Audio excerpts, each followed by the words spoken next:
Corduroy by Don Freeman.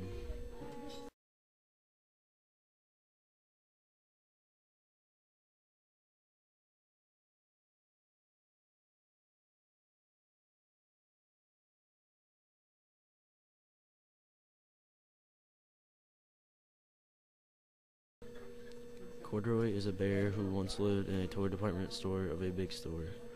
Day after day, he waited with all the other animals and dolls for somebody to come along and take him. The store was always filled with shoppers buying all sorts of things, but no one ever seemed to want a small bear with green overalls. Then one morning, a girl stopped and looked into Corduroy's bright eyes. "Oh, Mommy," she said, "look, there's a very bear I've always wanted." "Not today, dear," her mother sighed. "I've spent too much money already. Besides, he doesn't look new. He's lost a button to one of his shoulder straps."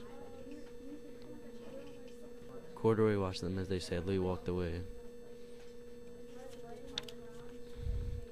Late that evening, when all the shoppers had gone, the doors were shut and locked. Corduroy climbed carefully down from his shelf and began searching everywhere on the floor for his lost button. At once he saw something small and round.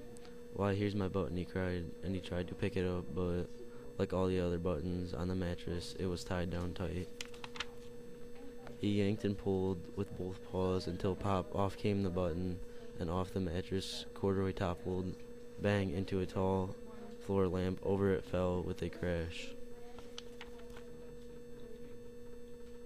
The night watchman was going on his rounds on the floor above.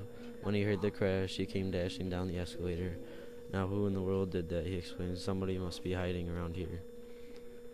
He flashed his light under the over sofas and beds until he came into the biggest bed of all, and there he saw two fuzzy brown ears sticking up from the cover.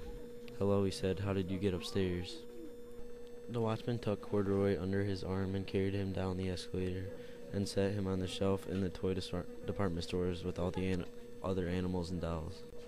The next morning, the little girl that was looking at Corduroy the day before came and bought Corduroy from the money she had saved in her piggy bank, and her mother said she could bring him home.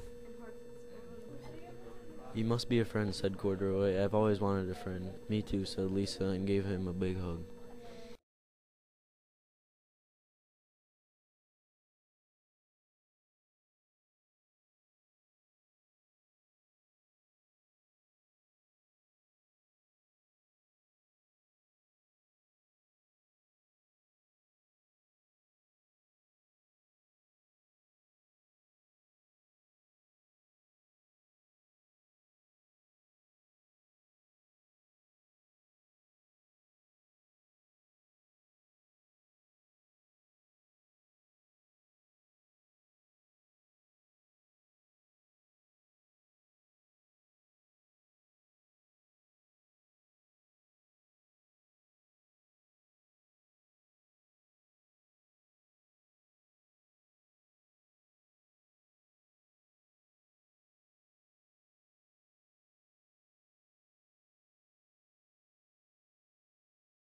Thank you for listening to the end.